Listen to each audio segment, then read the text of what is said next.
Hello everyone, আসসালামু আলাইকুম। আশা করি যে যেখানে আছেন সবাই অনেক অনেক ভালো আছেন। আমার আজকের আয়োজনে থাকছে পুডিংয়ের রেসিপি। আর এই পুডিংটি কিন্তু খুব সহজে বানিয়ে নিতে পারেন, কোনো ঝামেলা নাই আর কোনো ডিমের গন্ধ থাকবে না। তো চলুন রেসিপিটি দেখে নেওয়া যাক।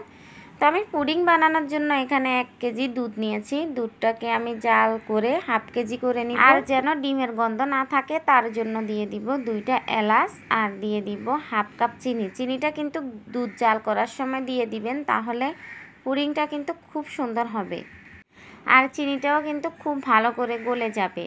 তো আপনারা ভ্যানিলা এসেন্স না দিয়ে 2টা এলাচ দিয়ে দিবেন, তাহলে পুডিংয়ের খুব সুন্দর একটা ফ্লেভার আসবে, খেতেও ভালো লাগবে। তো দুধগুলোকে আমি হাফ লিটার করে নিয়েছি। এখন দুধগুলোকে আমি ঠান্ডা করে নিব। তো এখন ক্যারামেলটা তৈরি করে নিব। তো আমি যেই পাত্রে পুডিংটা বানাবো সেই বাটিটাই নিয়ে নিয়েছিলাম। তো এখানে 3 টেবিল চামচ চিনি আর 1 টেবিল চামচ পরিমাণ পানি দিয়ে দিয়েছি। তো অল্প আছে পুডিংয়ের ক্যারামেলটা তৈরি করে নিলাম। তো আপনারা দেখেই বুঝতেছেন। আর বেশি জোরে আগুন দিতে যাবেন না, তাহলে ক্যারামেলটা পুড়ে যাবে। তো দেখুন আমার পারফেক্টভাবে কিন্তু এই পুডিংয়ের ক্যারামেলটা হয়ে গিয়েছে। ক্যারামেলের কালার যখন এরকম লাল হয়ে আসবে তখন চুলাটা অফ করে বাটিটা নামিয়ে নেবেন। তা একটু ছড়িয়ে দিবেন। তো এটা জমতে থাকুক, আমি এদিক দিয়ে ডিমগুলো গলিয়ে নিব। তা আমি 1 কেজি দুধের জন্য আমি 4টা ডিম নিয়ে নিব। আমি কিন্তু চিনি আগে দিয়ে দিয়েছিলাম, শুধু ডিম নিয়ে ডিমটা ফেটিয়ে নিব ভালো করে। আপনারা দেখে বুঝতেছেন আমি কাজটা কিভাবে করতেছি। তা একটা হ্যান্ড হুইচ দিয়ে আমি ডিমগুলোকে একটু ফেটিয়ে নিব ভালো করে। আপনারা চাইলে চামচ দিয়েও এই কাজটা করতে পারেন। পুডিং বানানোর সময় অবশ্যই দুধটাকে ঠান্ডা করে নেবেন। দুধ যদি ঠান্ডা না হয় তাহলে পুডিংটা হবে না।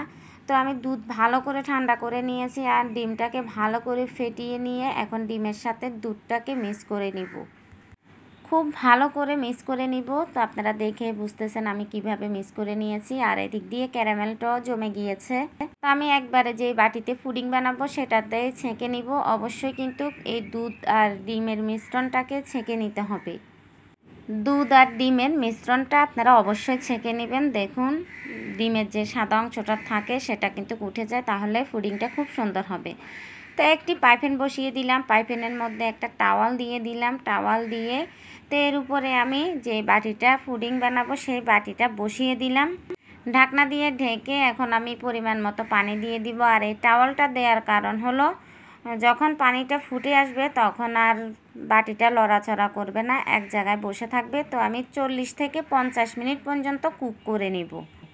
তো আমি 50 মিনিট কুক করে নিয়েছি। তো আমি চেক করে নিব পুডিংটা হয়েছে কিনা। তো আমার পুডিংটা হয়ে গিয়েছে। তো এটাকে নামিয়ে ঠান্ডা করে ফ্রিজে রাখবো। ফ্রিজে না রেখে যদি পুডিংটা আপনি প্লেটে নিতে চান তাহলে ভেঙে যাবে। তো ঠান্ডা করে নিয়েছি। দেখুন পুডিংটা খুব সুন্দর হয়েছে। আমি যখন প্লেটে নিয়েছি ওই ভিডিওটাও ছিল, ওটা কিভাবে স্কিপ হয়ে গেছে আমি জানি না। তো আপনারা দেখে বুঝতেছেন খুব সুন্দর পুডিংটা হয়েছে আর এটা খেতে অনেক মজা। আশা করি আপনাদের সবার ভালো লেগেছে।